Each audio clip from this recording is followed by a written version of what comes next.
This episode is brought to you by Squarespace. Squarespace is the easiest way to create a beautiful website, blog, or online store for you and your ideas. Squarespace features an elegant interface, beautiful templates, and incredible 24/7 customer support. Try Squarespace at squarespace.com and enter the offer code KINDOFFUNNY at checkout to get 10% off.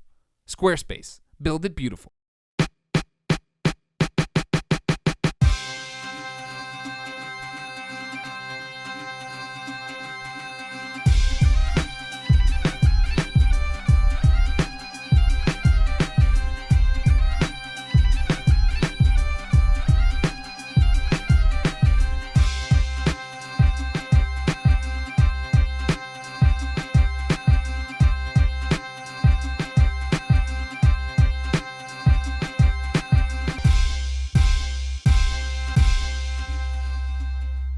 What's up, everybody? Welcome to the GameOverGreggy show. I'm one of your hosts, Greg Miller, alongside the producer/seducer, Nick Scarpino. Your hair's looking on point today. Is Greg. it? On Here's point. the problem fleek. with the hair right now, I'll tell you what. I got this girlfriend, Christine. Love her to death.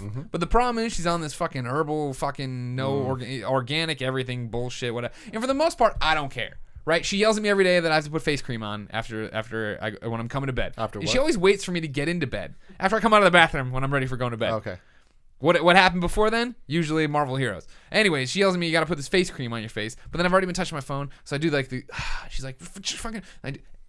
She gave me this hair gel now. She's trying to replace my hair gel, and it's the hair. I've been using that Garnier Fructis. Oh yeah, for I'm years very or whatever. familiar with that. The green little The putties, thing you open yeah, up. The yellow stuff, top. the I had to come borrow yours at PAX East a lot. Yeah, it was good. By the way, that's the pure one, Tim Gettys. Hello. And so now she's got me this new one that's the organic-y thing or whatever, and it's just trying to find the right balance of how much to use. Because I had used it, and then we'd filmed a bunch of Let's Plays, and I looked at my hair, and I was like, that shit is not holding. But today, I put a little bit more in, use it in a different way. It seems like, so far, the jury's in. If you're listening to Nick Scarpino, I look fucking amazing. You keep saying this fleek. term, the jury's in, but you're saying the jury's in when you say it. Is it like roof, where I don't know that I'm saying the word wrong? It's just how my Chicago accent pronounce it. I hate it when jury people is say in. wolf. Did when I they say it right there? wolf. The jury is in. Get out of here. The jury is Am in. I saying it right or wrong? Jury. Jury, yeah. Okay, but I've been saying Jerry. The You Jerry absolutely is in say. is what I've I been gotta go. saying. All right. That was Colin Moriarty. Everybody. What's wrong? Oh, you're freaking out about your glasses? My glasses. The Pride of Long Island, Colin They Moriarty. don't look dirty. They feel But if they're dirty to you, that's all that matters. It doesn't matter that they definitely are. nobody can see that they're dirty. It's your own eyeballs not being able to. You got the little boop things floating in there. You don't like that one I bit. feel like we're getting crazier. Do you guys feel that way? I thought this was a good. I think. No, this is great. This is great for the audience, but I feel like we might. There's a possibility that our minds might be slipping now at this point. Now It because took we've been 75 episodes we've been of the around Game each Over other Greggy show. for so long that like it's like all of our little nuances and craziness is just accepted, and now it's just growing. Sure. There's know no. what I We don't mean? hide as much. No, we we had the don't. conversation the other day about how we fart around each other, Yeah. and that's just. But you've always farted around me. But that's Because just how it's it always makes been. You know it makes me uncomfortable, and I'm like, Greg, and you just laugh. Yeah. You just laugh. Yeah, I do. My favorite thing is when Colin does it, and he'll always say something afterwards like, it had to be done. And he just says it in that Colin ass way, and you're like, I As he, guess like, it as he did. walks away and leaves you with it. Better out than in. He'll apologize if it smells. Somehow Colin eats all this horrible food and it just doesn't usually smell. I don't smell. Yours doesn't smell either. It Oh, yeah, it feels does. like it Mine smells, does. though. That's the thing. You know when you fart, it feels like Oh, it yeah, smells, yeah, but yeah. it doesn't. When it's warm. There's a warmth to it, yeah, and a slow when the fart exit. It actually must be parallel to each other in the sense that gas will expand as it's warmer, so and condense when it's colder. So if it's a little bit warmer, it feels like it takes it's a little more of a struggle for it to come out, and it's gonna smell a little bit. Yeah. Yeah. Sometimes you can shot call like right before you even fart. You're like, this one's gonna be awful. I know based on just comes. the feeling of how it's working through the pipeline that it's going to be a bad one. The gurgles. And sometimes you save it if you're with your significant other and it's coming out and you're like, you know what, it's the time for it. There hasn't been one like this in a while, and you eke it out and just wait. I've often thought about that. Like when you kind of get it in the reserves, when you get that moment where you're like, am I going to make it water past on your this? glasses? Is it about to pop out, or can I suck this in? And then you reach that point of either it pops and you're fucked, because it's a really double or nothing thing. You know what I mean? Like when you are trying to hold back a fart, it's either going to be twice as loud as it was going to be, or it'll just do the thing. I don't like Yeah, that. yeah. See, I think that can't be healthy when you try to hold it back and it comes out for a second and then rumbles back in. Yeah. You're like, there's nothing good. But my thing with that though is like, is it like just building up? So like, Yes, is it's it building my up to thing. explode like the containment unit in Ghostbusters. Mm. Yeah, it's a sign, all right. Going out of business. If you didn't know, ladies and gentlemen, this is the Game Over Greggy show. Each and every week, 4, sometimes 5 best friends gather around this table. Each bring a random topic of discussion for your amusement. If you like that, you can throw us a few bones over on patreon.com/kindafunny and get the episodes early each and every Friday. But if you don't have the money to give us, no big deal. We post it topic by topic, day by day over on youtube.com/kindafunny before we post the entire thing on the following Friday on YouTube and MP3 services around the globe. I'm going to start with my topic because we're burning daylight on this. But stick with me. This is a bigger conversation than this one instance. So we call it Evergreen. Josh Whedon. Joss Sweden. Josh Whedon. He's Swedish, right? That's where he comes from? Sweden. Joss Whedon. Yes. Directed the Avengers movies. Correct. Did this show called Buffy. Loved it. He's friends with Ashley Johnson. Loved He that. has quit Twitter. Just straight up off Twitter. And it comes in the wake of him getting a whole bunch of, nasty tweets and all these things. My thought process on this, and I want to talk about quitting Twitter. I want to talk about let's just dial it back. Because for me, it all started, and I saw the canary in the coal mine with the reveal of the Joker. When they put out the Joker, David Ayers, or is it just Ayer? It's no. David Ayer. Yes, Do you know movies at all? This is the one thing we're I supposed to be thought on Zack the show. Snyder put out the. David Ayer. David Ayer put it out. Okay. And put out the thing. He's of the Jared director Leto. of Suicide Squad. Yeah. It's too late now. You've already lost all I'm an credibility with our a-hole. audience. You've lost all credibility with our audience. Wait a minute. Just wait a minute. My glasses are exactly the same as they were before. Maybe your sight's getting worse. No, That's not how even Greg sure. Miller does it. He's kicking just fine. I'm sorry to interrupt, but I just can't fucking take it anymore. It's okay. You are losing your mind. It reminds you, in Hook, the guy that loses his marbles. Yeah. Yeah, that's And then he happening. finds him at the end. Yeah, Spoilers for he the end does. of Hook. Things are gonna end well for you, Colin. Don't worry. Yeah, You've seen when Hook. you're I keep trying to tell 95, your myself glasses. that. My glasses were clean the whole time, man. You fly away to Turns Neverland. out my Be a eyeballs were dirty. 95-year-old man hanging out with a bunch of kids eating invisible fucking food. It's fine, Peter. No, that's a different Take Peter the Pan. food, put it on your body. They put out the Joker PETA. image. And we've talked about this before on some of the shows. They put up the Joker image, and my first reaction was, ooh, I don't like, ooh. And I wrestled with it in an airport terminal for a while, what I really thought about it. But I didn't tweet. And I didn't want to tweet, oh, what a horrible thing, because we create content. We put content out there, and I feel bad when, we put it out and somebody wants to just yell at us or say something negative, right? But then the internet took the ball and ran with it and was just fucking horrible about this thing, and that it was a travesty, and it was an embarrassment to the Joker, and these guys are terrible, and they should be taken off the movie, and da-da-da. And I thought about it, and I was like, man, what a fucking shitty fucking place for these creators to be in. We, have our audience, the best friends and everything, Best who are audience on the generally planet. incredibly positive. Once in a while, somebody will stumble onto YouTube who doesn't know who we are, and they're mean in the comments, and then everybody's like, stop, that's not what we do here. We're a nice bunch of people. But to sit there and create, to take a property like Joker, or like the Avengers, in Joss Whedon's place. Joss Whedon's place.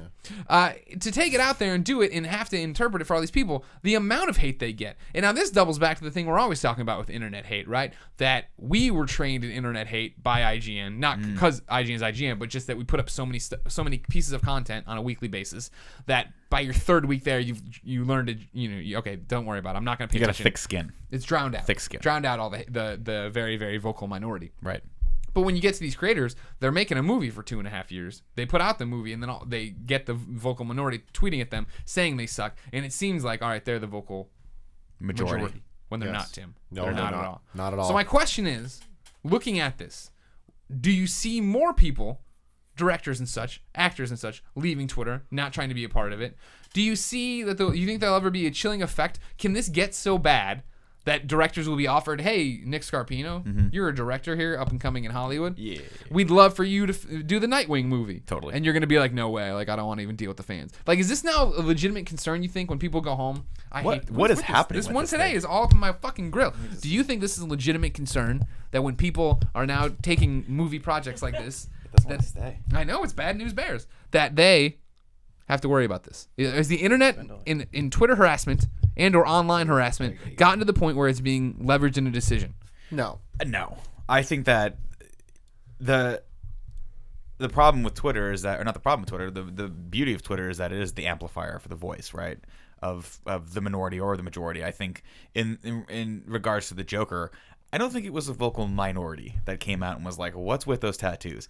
Pretty sure every single person on the planet that saw that was like, there's something a little bit off. Don't Not every think single that's person true. on the I don't planet. think that's. I think think the this just majority fixed of the people best that saw that didn't like the image because of those specific things, and they voiced their opinion on it. And guess what? They came out and said, "Oh, you know what? That was just a lot of." I don't know if it was speculation or if they actually came out and said those aren't real. He's not going to have the tattoos in the movie. That was just sort of like an anniversary stunt or something like that they were doing. I'm still very unclear on the whole matter. I'm very unclear on the whole matter too. But it's kind of interesting if you put that out, you get the instant feedback, but you have to take the good with the bad. You can't have it both ways because Twitter is, by all accounts, it's one of the most honest platforms out there. You only have 140 characters. You kind of throw out what you can throw out, and people can just rip you apart instantaneously like that. So you really do have to take the good with the bad on that. And, for every bad thing that Joss Whedon got, potentially for Avengers: Age of Ultron, he probably got about $1 billion more for Bullshit. Avengers. Bullshit. Well, he don't think did so? in dollars. You don't I mean, think- that's the thing. That It's no, like I'm sorry. Go ahead. Like, like the creators of Fast and Furious right now, like it's all relative. Like Vin Diesel being on Twitter when Fast 7 came out was probably one of the most powerful and like awesome things for him because every single person was tweeting at him, probably going, "Dude, great job. We're gonna miss Paul Walker. You guys, Yeah. it was a fitting send." But that's off not for him. that's not apples to apples. That's apples to oranges. And the fact that like I still stand by the fact that like this is the IGN argument of like 100,000 people watch this video.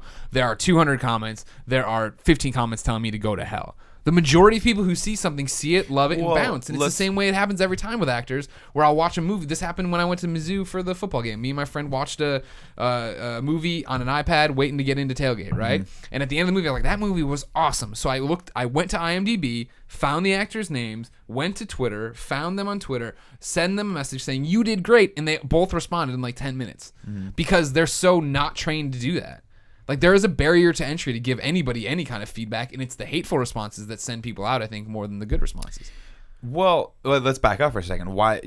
Context-wise, why did he quit? What was he getting? Was it a bunch? I don't think he's released a statement. You imagine it's because of just over Twitter. backlash from That's that- Avengers I mean, Age it's of Ultron, or There's a what? whole sexist thing going it's on right specifically now. with the Black Widow or whatever. Yeah. Oh, is that? I didn't know that was Yeah, specific. There's like specifically with that. sexist undertones in Age of Ultron and like misogynistic Not just stuff. the Jeremy Renner thing. It was the overarching thing. Yeah. I saw that wall of tweets that somebody had assembled where they put all the stuff about like why'd you ruin Natasha, da da da da da, and put all that together, and then put his last tweet in there. It was like, thanks for all the praise or whatever. The good vibes, guys. See you later.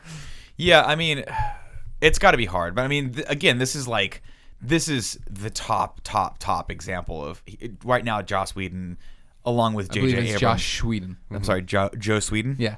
Right now, Joe Sweden is, along with J.J. Abrams, like probably the two top directors in Hollywood. So I mean, it's a little different when people are leveraging criticism against them as opposed to like I don't know, a David Ayer who's just getting into Ant-Man. Everyone's like, no, our expectation for Ant-Man is not exactly through the roof, right? Yeah. At the same time, I can't put myself in his shoes. I can't even imagine what it's like. I mean, you're directing Avengers 2 is already probably going to be, if it's not already, I think it already beat Avengers for top box office. Yeah, we had this. It's breaking records and stuff. It's breaking all sorts of records. I mean, the guy's making amazing amounts of dollars for these studios. Sure, but I still think the people who are tweeting at him are seeking him out to be mean. Of course.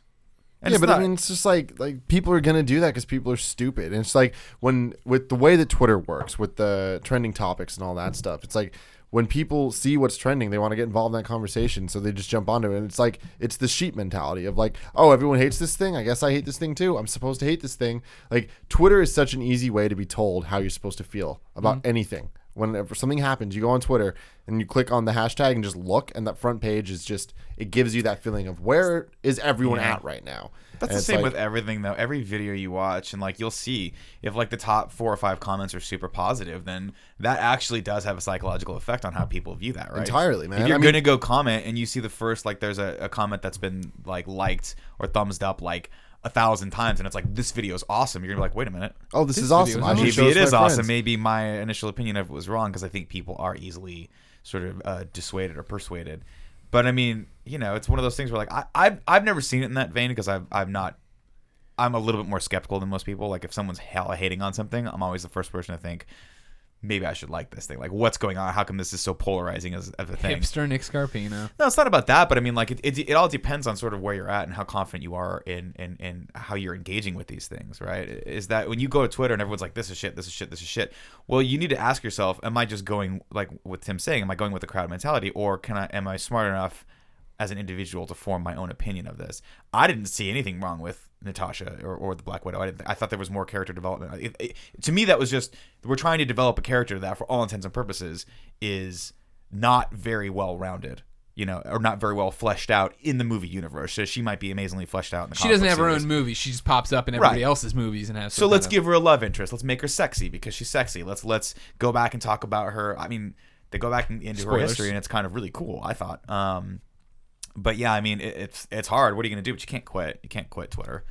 I mean, you think he'll be can't. back? I think that's the thing. He though, quit is it it's already like- once, right? But I don't know. I don't know the history of that. But like to me, it's like, all right, who cares? You're not on Twitter. Fine. There's so many people that aren't on Twitter. That doesn't matter. Like, Twitter is a great thing if you want to be there, and if you don't want to, it's not a requirement by any means. How no will matter we who talk to him? are. Do you understand that yesterday Colin discovered or told me at least that Joss Sweden followed him on Twitter? This was our chance to get Joss Sweden on this show.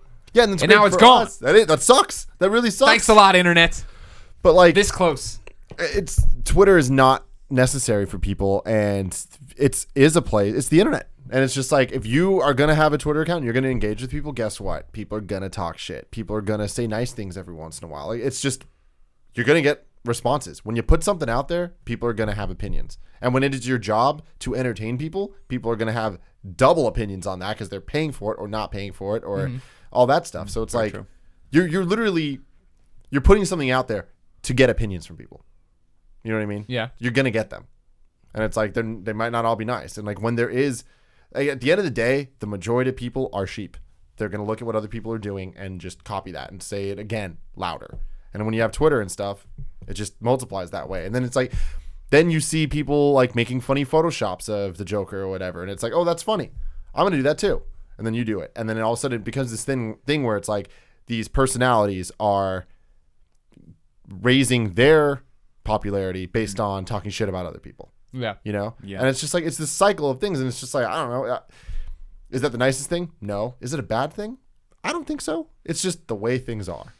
No, but at the same time, it kind of harkens back to that conversation we had with Felicia Day, where we were talking about, like, how do you combat that, right? Like, how do you fight against that? And the reality is, you just put out really positive, good content. Like, that's what you have to do. To me, Avengers 2 was good. Age of Ultron was good. Good enough. It wasn't mind blowing. Spoilers. It wasn't Avengers. And it wasn't Dark Knight. But it was entertaining. It was exactly what it needed to be. I mean, again, we're not going in there seeing Dances with Wolves or The Last Mohicans. Like, this is a comic book movie, right? Spoilers. Look at how these people are drawn in the comic books. Like, look at how the comic books. I feel like when I read a comic book, you watch this movie, there's a lot more. These characters are a lot more well-rounded than I would imagine them being in this form, or in the written form rather. But I don't know. They're telling a story about comic books. I'm like, come on, guys, lighten up, everyone. I mean, Jesus it's so Christ. interesting to me too, because it's like, us as fans of these movies and these people and all this stuff, it's like, I feel like the greatest insult is us saying it's good. Sure. It's like, it's because the people that are there saying like, fuck you, you're a sexist piece of shit, and you But what suck. was so sexist about it? I don't understand. What's The this idea, supposed to be? I mean, the idea would be behind it, right, is the fact that she had to have a love interest because she's the only female. Like, that's all she's there That's to do. it. That's sexist. There's no, I mean, like, I can pull up the whole thing if you want. Try to Yeah, I find mean, somebody there's who's like a entire- whole No. bunch of like, why'd she need to randomly get caged up? It was really weird and not necessary at all. Well, that again, I don't want to go into the. Like, that- but that's there's just all that That's stuff, a flaw but- in the plot. but- That's not a flaw in the fact that they're trying to over sexualize it. That's just they wrote themselves and they're like, well, we got to have some sort of escalated tension here in the third act. I mean, Let's kidnap her. Yes. I don't know, It's but just poorly written. It's poorly. But my poor thing is, it's structure. like the people that are out there that are saying like, fuck you, you're a piece of shit. Yeah. Those comments mean nothing. Like, I would think it's the actual fans that are saying, oh, that's fine. It's was not good. It's not as good as the first one. Yeah, but it's not as good as he that. knows It's not, you know what I that. mean? You don't think Joss Whedon watched that cut, that final cut, the final print was like, okay. Well, I know that's his whole thing. Is the other articles that are up about him lamenting how hard it is to work with Marvel Studios and how these execs got involved with this film. They're and really hard. Took it away from him, and that's like why he's not doing another one. It's Right? exact By the same way, reason did you why guys hear John- the Spider-Man rumors today? Supposedly, the Sony deal came too late, but the original plan was.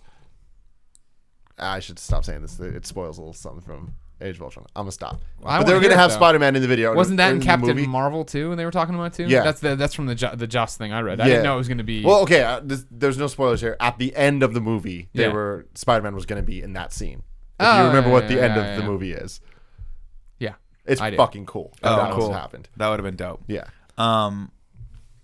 Yeah, I mean, that's to me a more pressing sort of thing. Is that like is a lot of this being in? I mean, I don't want to speculate to the guy's mental state, but the exact same thing happened with Jon Favreau, where he got through Iron Man 2, was like, I'm done, I can't. And, remember famously he was like, I can't. They want me to do 3. another one in like 3 months or some crazy shit like that, and they started going into production on 2 without half of a script or something crazy like that. And he was didn't like, show. well, that was his problem. Is he was like, I'm taking all this flack, and it's not my fault. Like Right. they want me back. You have to work within the constraints. There's no set of perfect circumstances. The bigger issue at hand is, are people starting to watch these movies and like myself thinking, wow, this is just it's good, but it's kind of exactly like everything that's come before it. I am getting that sort of superhero fatigue. And is that because they're not like Marvel is so structured as to how they want these stories to unfold? Yeah. Like, who is it? Was it Joss that said Edgar Wright's first draft of think it Ant-Man was was, the wasn't best screenplay that he's like that Marvel's ever had in their hands, and they were like, no, we can't do this because it deviates too far. Eventually, they're gonna have to get to a point where they're like, you know what, we got to take the reins off because we're putting out the exact same movie every single time. Sure. And it's got to be stressful, right? Like we have carte blanche, we can do whatever we want because there really are no. Other than our audience wanting to watch more of our content, that's all we have restriction-wise on what we're allowed to do. We can do whatever the hell we want. We can do this podcast, be 5 hours for Christ's sake, and we can take our shirts off. Like there's no one telling us what we can and can't do. Colin, remove it. As long as our audience loves it, they love it. But like, it's an impossible situation that you're put in, and it's no surprise that he doesn't want to come back for the third one. And I mean, the other thing is like, guess what? Quitting Twitter is like, did that not get a headline everywhere? Right. But for like, the wrong reasons, Tim. I guess We took this man we loved and we defeated him. The internet. Yeah, did we, or did it just make him look like even more of a cool dude? Where it's just like, I don't know. Like now he's like, oh, he did a good thing and he's not going to deal with this bullshit. He's better than that. So when he comes back, everyone's going to be like on his dick. Welcome home. I missed your dick. Whoa. Josh Whedon's dick. Josh Sweet. Josh Sweden. Do you know the source of that? No. We when me and Nick made the Star Wars director video on IGN, you guys should YouTube it. It's pretty cool. Alfredo has a line where he goes, "How about Joss Whedon?" But Alfredo cannot enunciate for his life. Yeah. Can't say it. And so he kept saying Josh Sweden, and it was just hilarious. It was one word. You How like about print Josh it. Whedon? Josh Sweden. We had to do an audio punch, and you can actually Yeah. see it. It's the worst like ADR ever. He's like, "How about Joss Whedon?" Yeah. His lips move really fast. It's bad. God bless Alfredo. He's pretty. He's so pretty. So pretty. So good at games. Tim, Yes. what's your topic? So my topic. Not so fast, Tim. Time to Oh, pay shit. a bill. We got one of them there integrations. Okay. Keep the lights Okay. on. Thanks everybody who went on the Patreon pages and gave me feedback to my letter about what's happening with all the things. We appreciate it. Some of you want them longer, some of you want them shorter. We'll do a short one today. This topic is brought to you by Loot Crate. Of Oh, course, awesome. Loot Crate over there, we have a whole bunch of them. They send you the goodies each and every month. You go to lootcrate.com/KF and enter the code KF. You get 10% off any new subscription. You'll get 6 to 8 items each and every week. You get the pop culture, you get the vinyl figures, you do all this different stuff. May's theme is Unite. So if Unite. you It's if one you sign of up the right Avengers ones. Go. if you sign up right now, you get swag from supergroups like the Avengers, Team Fortress, and more at lootcrate.com/KF. Enter the code KF, 10% off your Baller. Loot Crate subscription. He was getting to it, Tim. I know. He was getting to it. This is know. how it is. We just flow. This is how you do it. I This started. is how you do it. Hey, Colin, if I over here right now. You It's a took my. song. You took my. It's a You took song. my like lack of energy on that, and you just amped it up like 110%. I'm glad you did that. Tim, what's your topic? You don't have time to drink Coke. This is your segment. I love Colin. Suck it right down. now. Colin Suck it is down. in such a good mood. All right, so my topic is a little bit interesting. I don't think Colin said one thing that's not like it wasn't pertaining to his glasses this entire time so far. Well, it was just the glasses that he just said help. All right, my topic. So I had this girlfriend, and she does not play video games. Period. Never has, never will. Not her thing. What's her problem? I don't know. I mean, I guess for like once she played Grand Theft Auto and thought it was kind of cool. That's a direct quote from her. Okay. But besides that, like video games, just she's never really been into them, and also didn't know people were into them, which is really weird. See, you said that when you started dating her. That doesn't make a goddamn lick of sense. It doesn't to us. How does a human being in 2015 not know that video games are something people do? When you're just in a different group of people that like just doesn't do that. But I mean, like, you look through the fucking know. ads, right? You see a TV commercial, you see a TV show. It's not like video games are still hidden away somewhere. Yeah, but it's the same with us. We're so immersed in it. Like, imagine if you, like, you know, Kevin and I are very, very, very deep into the climbing community. Mm-hmm. But to you guys, you probably don't think about rock climbing ever. But I know ropes are popular. I know You've seen the ropes movie are clip. popular. I love I'm that not- ropes are popular. I don't keep up with the popular music, but I know this Nicki Minaj girl is a big thing that people like. She is. There you go. People do. By- If what you're do you like mean I'm by into big? if you're into if you're like I'm into Nicki Minaj, I'm into- I wouldn't be yeah. like I don't know anybody even listens to this Nicki Minaj. Like eating ass like a cupcake. That's disgusting. You know about that? You're gross. That's her lifestyle. What does that even mean? I don't know. She likes it. Well, though. cupcakes are like a treat. Yeah, but and they they're have super frosting on soft them and and moist, and they taste good when you put them in your mouth. You always want another one afterward, but if you eat the second one, that's where things start to get interesting. Did you Nicki see in Minaj. Nashville about how you tear off the bottom of the Yeah. cupcake and put it on the top? You have a cupcake sandwich. Genius. Yeah. Genius. It's good. It's good. So my question here is like, it really made me think because it's like, you know, I'm not trying to force games on anybody, and like I don't want to force my interests upon people, but I was really kind of thinking philosophically, like, what games could I show my mom? It's like someone that's never played video games ever. My mom, you know, knows they exist, but like has never played one. Mm-hmm. If I were to show her a game, what would I show her? Because you know, like we think, oh, Mario Bros. You think like all these classic games or whatever, but it's like I don't think that they'd wrap their head around it. What are you trying to show them? Just why video games are great? I guess that's kind of what my topic is what do you think? What am I trying to show them? Like, what is that experience that I'm trying to give them? Like, is it an artsy thing, like a journey? Yeah. Or is it something that's more of just like this is a representation of what a video game is, you know, or something like an Uncharted that's more like, you like movies, right? See, I think you go Uncharted. That's the problem, is they're going to be confused by it. I'm like, you put a controller in someone's hand for the first time that's never played like a third-person perspective shooter like that, and they're going to be like, I don't know. They're gonna be, they don't know. Their muscle memory is just, it's not going to be there for them. You know? And I wasn't reading your question as having them play because I think that's an important. Well, okay, that's the other delineation. thing too. Is like, should they play or should they watch you play? You know what I mean? Mm-hmm. Like Uncharted, just so they understand, and then they could try something else. I don't know. What are you guys' thoughts? I mean, so I'm starting with your girlfriend. Okay. Me and her are alone in your house. Yes. Are they wearing pants? She is Daisy Dukes. She Okay. is. I'm in Daisy Dukes. He's in But Daisy Greg's Dukes. in Daisy Who's in Dukes, yes. Daisy Dukes? Is Colin in Daisy Greg. Dukes? I turn off the lights and I put on Last of Us Okay. Yeah. because I think that's got the most emotional punch from the jump, and then you can get into the mechanics of how it works. I don't have her play it. I don't think that's where you start with this. For anybody, your mom if I'm alone in Tim's house with his mom, lights are off. She's in Daisy Dukes. I'm in a Superman Snuggie. Yeah. I also don't give her the controller. I don't turn it over to her. You know what I mean? I think this always comes back to my argument with like trying to explain to the old people in Congress who I need to die what video games are. Be careful saying that. Because they always I always bring up the fact that, you know, like the reason they get all bent out of shape about video game violence is because they still, their one time with video games was their daughter playing Super Mario Brothers on the NES. And then she went on to another interest, never played video games. So now they hear you kill a hooker in Grand Theft Auto and take back the money. They assume it's a 7-year-old sitting, you know, cross-legged in front of the TV playing something like Mario. And that blows their mind. So to start with them or anybody on that end of the spectrum, I'd show them how far it's come as a medium and a storytelling medium. And that's why I picked Last of Us. Damn. That was quite Next the topic. platform. Colin? I think starting with something like Mario makes a lot of sense. I mean, my whole thing has always been like, I don't want to be in a relationship with a girl that plays video games. It's never been interesting to me. It's like something I want to avoid. And mostly it's because I don't want to date myself. So like this has often been a problem that I've had to overcome in various wily ways. Dr. Wily Ways.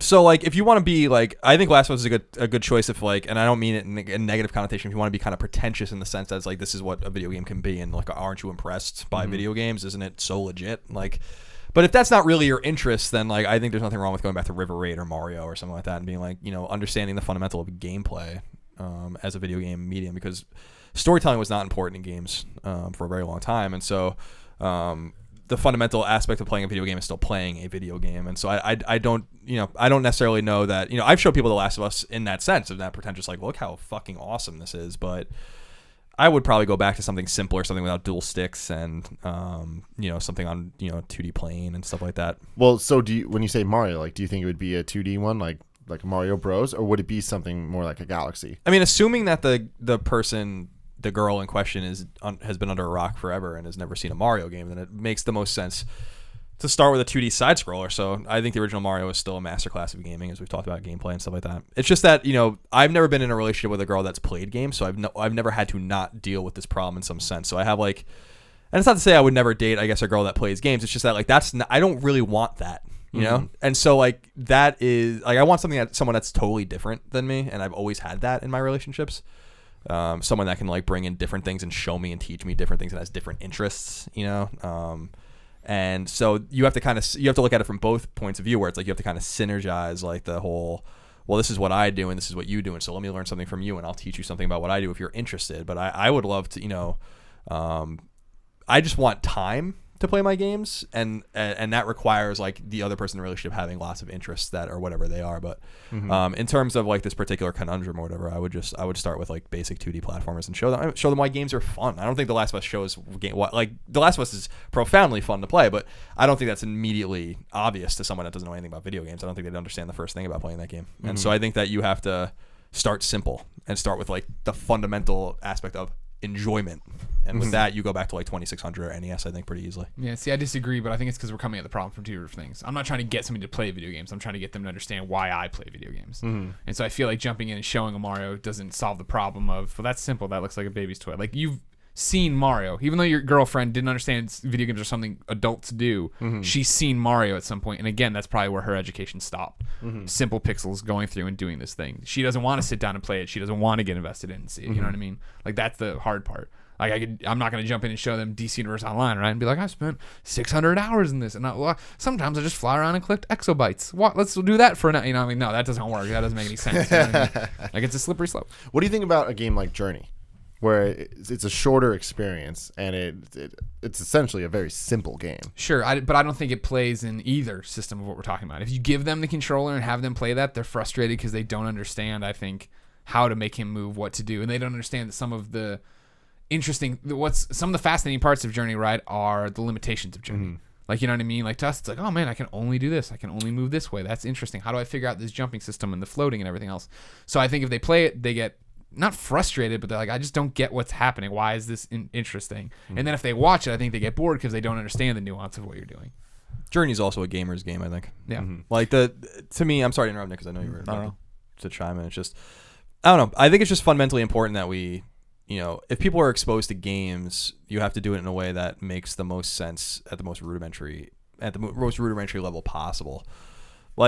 Again, I've had, girlfriends that have not been interested in games at all and then become interested in just learning about them. Never interested in really playing them, which is ideal, because I hate myself enough that I don't want to date myself, So, that's a good place to start. So, you have to. The Last of Us is a game I show to people to impress them. Journey would be a game that I would show gamers that don't maybe have a PlayStation 3 to impress them. But again, it's the act of playing. You almost have to start almost like a pinball mentality, where it's where we're playing. The idea of playing a game, the pastime of playing a game, is having a controller in your hand and then controlling what's on the screen, regardless of what the genre is or how it looks or what console you're playing. So I think you can go in a lot of different directions, but I would go with the games that are just the most fun. Because that's why we all started playing games. We didn't all start playing games because we thought they told good stories or that they were pretty to look at. That might be attractive to you when you're flipping through Nintendo Power, your instruction manual, but we didn't start playing games for those reasons. We got addicted to Kid Icarus and Mega Man and Castlevania and all that shit when we were kids because they were fucking fun. And then we read more into them, and then games expanded and evolved from there. So I always think you should start from the very beginning. It reminds me of how my mom used to tell me that before I was born, my brother had an Atari 2600 and we had one when I was growing up, but she used to, when Dagan would go to school, she would just play Frogger all day. And she's a master at it. Yeah, and she was apparently nasty the roast at it. is burning. Everything's filthy in the house. She had some sort of exposure to video games and never really wanted to go back either. And I think that's another thing that has frustrated all of us at times. That might be kind of an ancillary aspect of this question is, why don't people care about video games? And what, even if you show them, they don't care. I've shown Cheryl many games, and she doesn't. She's interested and she's engaged, but she doesn't really care. That's part of Deluxe. And she loves Super Stacker, but that's kind of part of why we get along. It's because she's not me, so it's there's that other ancillary aspect of balancing the relationship. I've always been more interested in learning something new from someone I was dating as opposed to just it being like me, like dating me, you know. So I almost like that the girls I date personally don't care about games because it frees me up from having to always do that, you know, and maybe they can teach me something or show me something that's interesting or fun and expand my horizons, as has been done many times with you know, people I've dated. So yeah, I'm in the same boat with Colin. Is that I think that, you know, I struggle with that as well with myself, where I am now more and more turning on Netflix or turning on the TV and going, Jesus, there is literally nothing on. And when I say nothing, I mean like everything just seems exactly the same as the thing that came right before it, right? All the reality shows that are on are exactly the same. Everything that's being told, I know everyone's like, oh, TV is amazing right now, but with the exception of like 3 or 4 shows that I can list, everything else just seems really, really vanilla and plain and like just white noise. And Two broke girls, yo. So more and more, I'm finding myself going, wait a minute, I have a second option, right? Which is that like I can, like last night I was like, I'm going to turn on Netflix, but I know there's nothing on there because I spend copious amounts of time blading through everything that's there, adding stuff to my list and never watching it. I do that a lot too. Literally the other day I went back and I was like, I tried to find a movie that had been removed from my list like months ago because that's how long I put it on, and then it just ran out. The license ran out. But more and more I'm thinking, I go, oh, you know, like it's awesome because now I have to do Netflix through my PlayStation 4. And so I'm like, wait a minute, I'm already in the PlayStation 4's cross media bar. So why don't I just back up and play Shovel Knight? Yeah. Why not? I'll just play that for 30 minutes. And by the way, I challenge anyone to sit down and play the Shovel Knight for only 30 minutes. It's like, it's not going to happen. I was playing it till 2 o'clock in the morning last night. But I think for me, the importance is not necessarily the game, but what game is going to get them to your significant other or a person who doesn't play video games to realize that it is a great and healthy option too, which most people view television as in this weird light where when you're watching, you think you're actually being like, I don't know if you're being productive, but you're getting something that you feel is of great value. Or when they look at video games, they think maybe that's just a child's toy or it's not specifically, I don't know, something that mature people do. When in reality, I think it's just a wholly different experience. It's a very active experience, and it's something that I think is a lot more gratifying in most instances than just watching the 14th iteration of Real Housewives.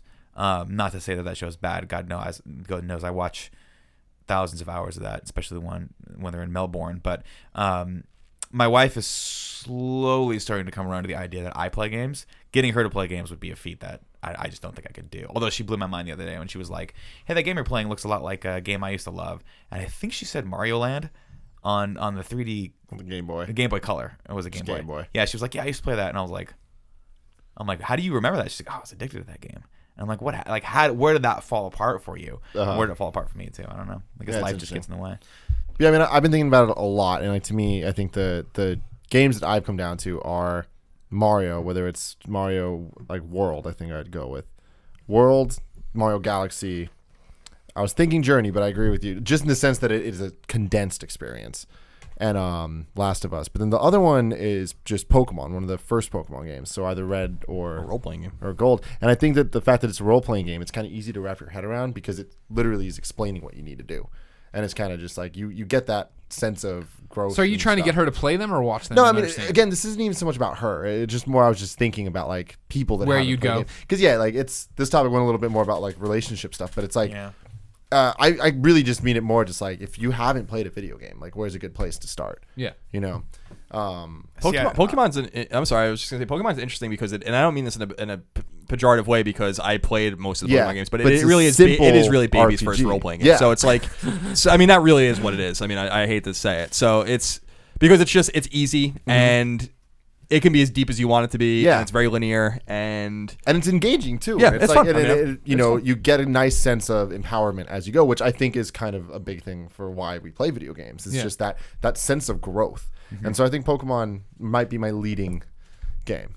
One of the OG ones, not with all these like freaking crazy ass. Not like, the one with the pedometer? No beauty contests and pedometers and all this like. No, I still think you put a Mario game in someone's hands because I think you want that instant gratification. Whereas like the second I remember like the first time you pick up Mario 64, right, where you're just kind of in that front world and you're just running around and you didn't even realize you spent 2 hours just jumping in and out of the water and trying to figure out how Mario can move and like all this stuff. That is so gratifying. That you were like, I have to take this further. I got to see where this goes. Like, I'm going to go into the castle. I'm going to go to the first level and jump through the first painting and see what happens. I mean, so Mario 64 is a perfect example. Like, I was thinking about that, and like, I agree with what you're saying. Like, those moments of discovery and all that stuff. Like, we all had that. But it's like, can someone have that as their first gaming experience? Or like, do you need to have the 2D ones before it for that to matter?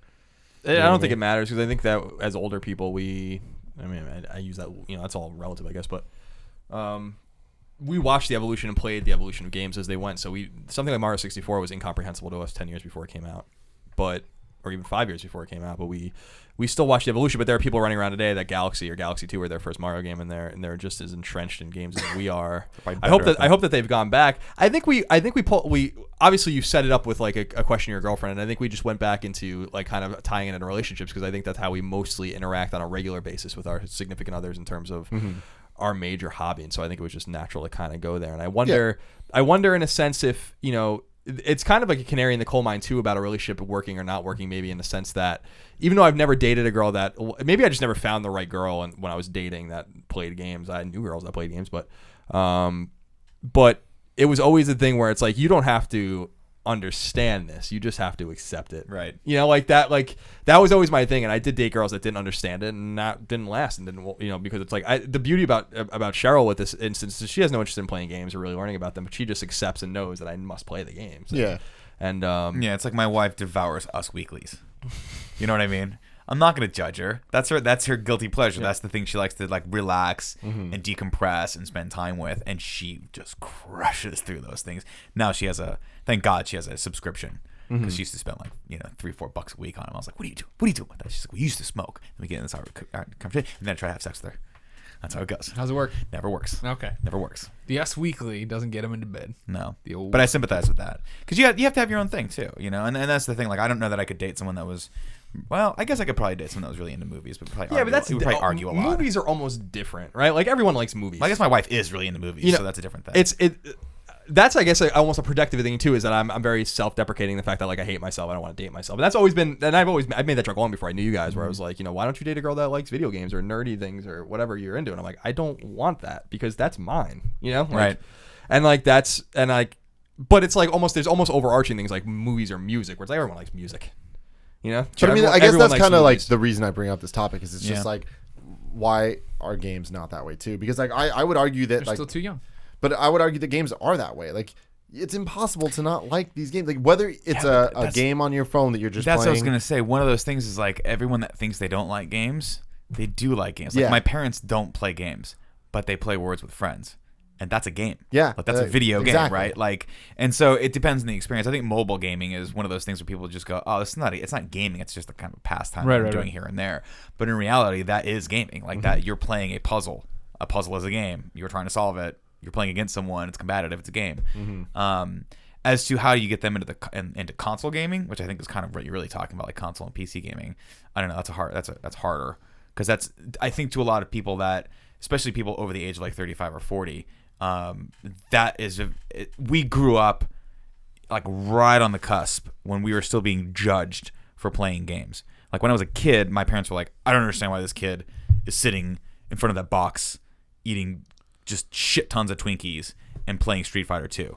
Like, it looks, I don't understand, right? She doesn't get go out and play. That's what I would hear in my mind. In reality, she didn't care. That's why I was super fat growing up. In reality, she's drinking bourbon in the other room. In reality, she's just like, I don't know where this bottle of wine came from. Let's put it in my mouth. I'm kidding. My mother didn't develop. My parents didn't develop their drinking problem until much later in life. But now I think it's a little bit more commonly accepted, right? Where like, if kids growing up now, like, it's a no-brainer. You're gonna play games. That's just it's everywhere. It's everything. And like, but to Greg's point, I think they are still very, very young. It's a relatively young medium. Like, what really didn't become popular until what? Early mid 80s with NES. Yeah, well, Atari, and then Atari, I guess, and then it came back. But and the arcade rush too. I think look at it in baser terms. Like, you meet a girl, you meet a guy, you meet a friend or whatever, and you're like, what are your favorite movies? And it's like, oh, Caddyshack. And I was like, what are your favorite bands? 311. What's your favorite game? Who asked that? No one asked that question, right? You know what I mean? So it's like, that's like, so I think it does speak to a more niche. We overestimate. I do think we, first of all, God bless mobile platforms and all that kind of stuff. I think there are real games on mobile platforms. I think that a vast majority of games on mobile platforms are not video games that like, in terms of the way we classify them as games. Otherwise, everyone fucking plays games, and we all know that that's not true. So, like, if you play Candy Crush or Words with Friends, that's great. I'm glad that those games exist. If you enjoy them, God bless you. I don't think that And I'm sure there are great. Candy Crush is very addictive, but it's not like the video game we look at. So we have to remove ourselves like one step from that kind of game, and then get into the kind of the more PC console handheld games, and then the hardcore games like, on mobile devices like Hearthstone.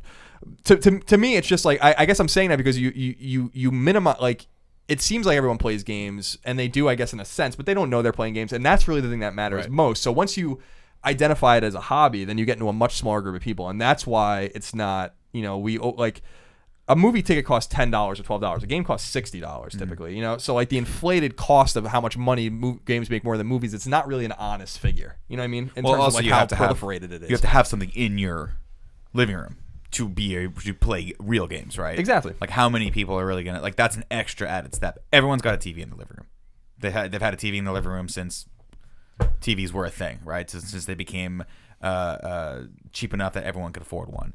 But not everyone's going to go out of their way and learn what a PlayStation 4 is, or what it's going to do, and how you can play games. I mean, that's just, it becomes very, very confusing. I mean, it is something where with TV, again, it's a very passive experience. You sit down, you turn it on, someone's already programmed it for you. You don't have to think.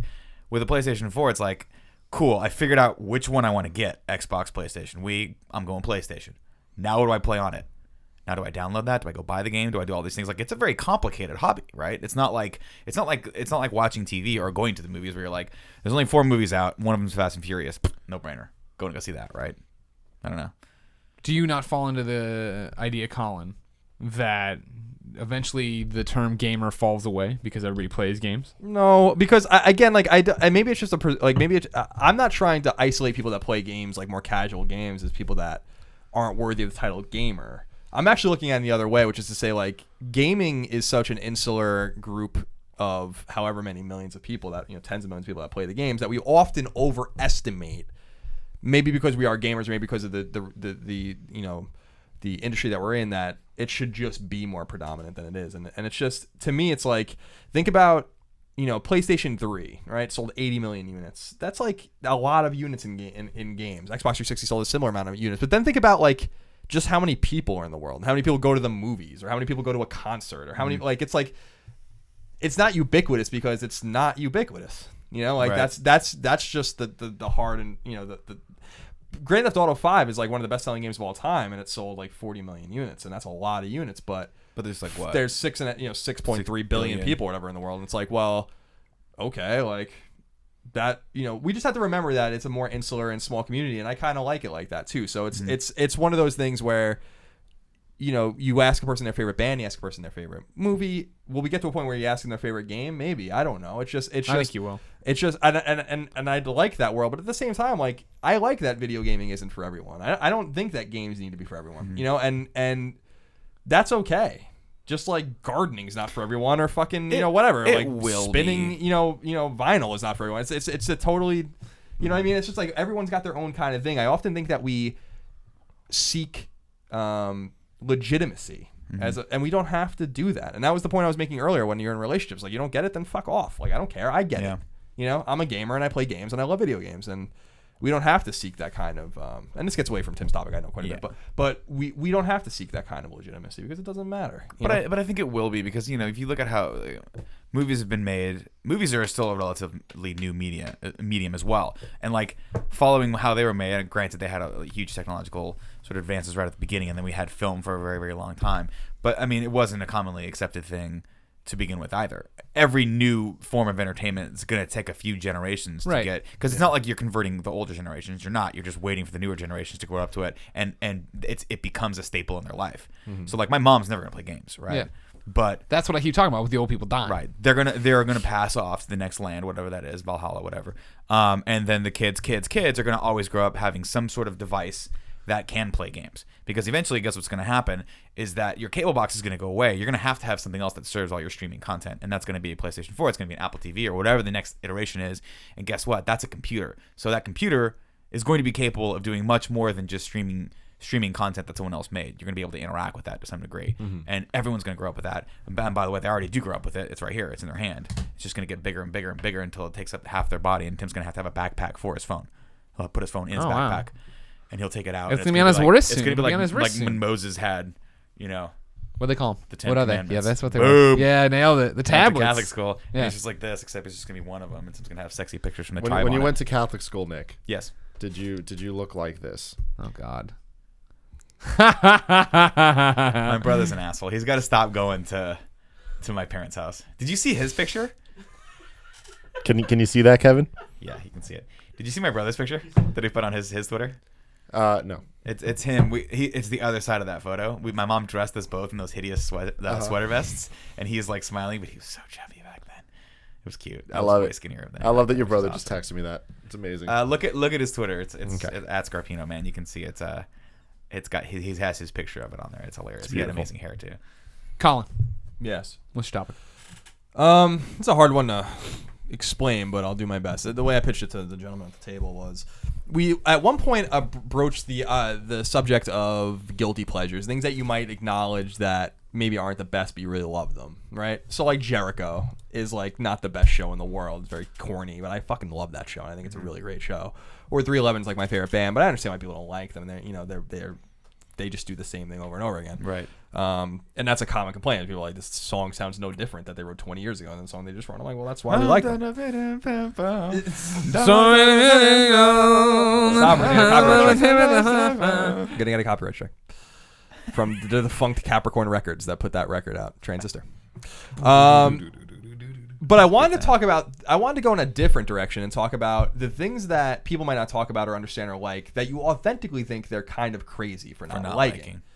In other words, like something that's of a high quality that you like and that people might not have an opinion on, but you just don't, you're surprised. Like you think it's really one of the greatest things, authentically a great thing. I'm going to give you an example. Okay. I watched, and I've brought it up before, I watched the show The Good Wife, which is on CBS, and I think they're going into like their 7th season. Yeah. This show is fucking phenomenal. Like authentically brilliant.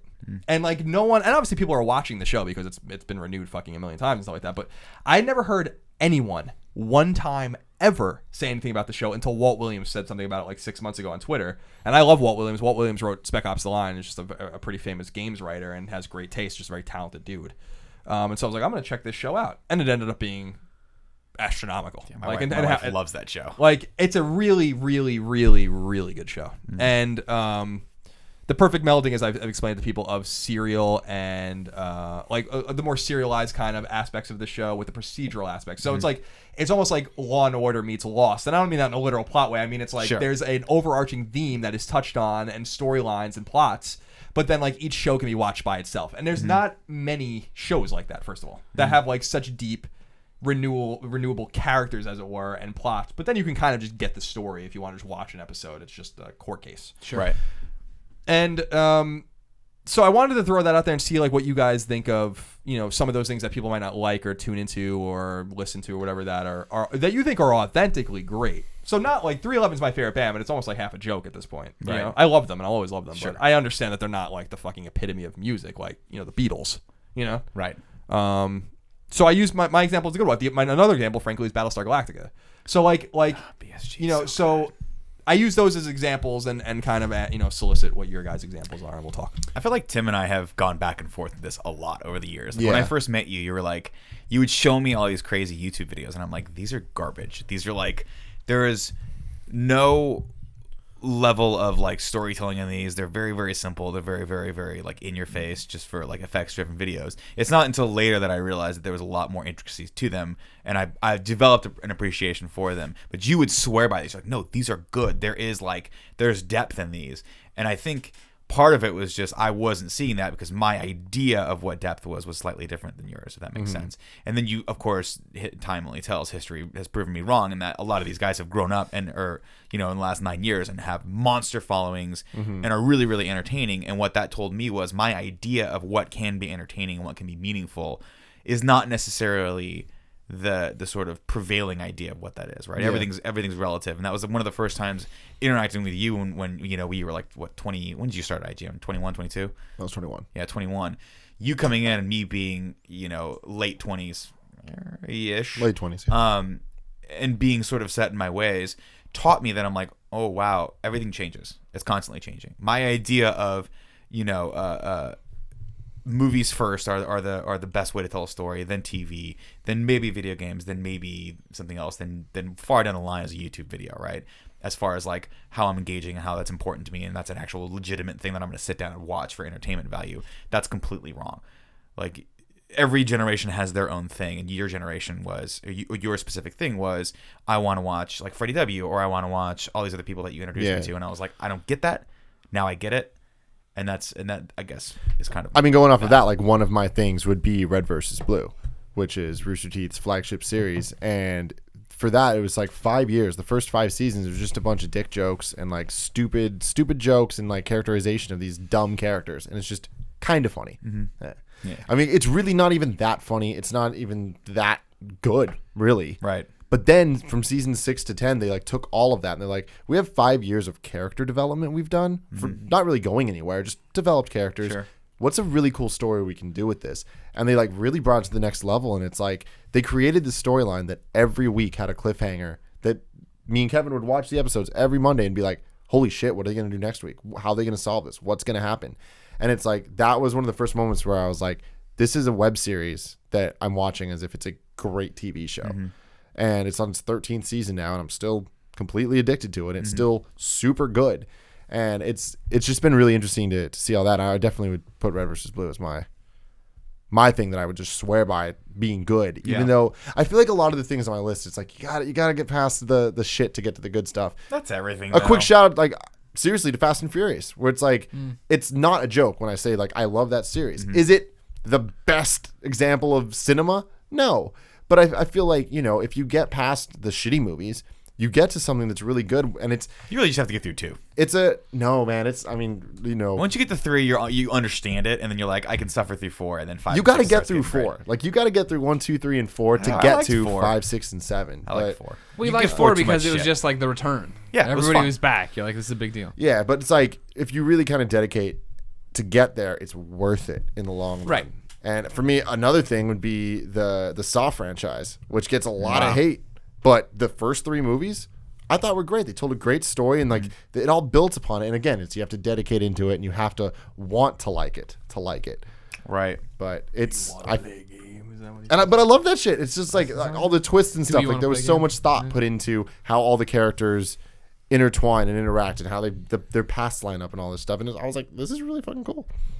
Yeah, I don't see it. My problem is I think I like what's mostly popular as far as like I have different tastes, but I'm willing to admit that not everyone should watch Psych. In fact, if you've watched Psych, a couple episodes of it, it's not for you. Don't do it. It's not for you.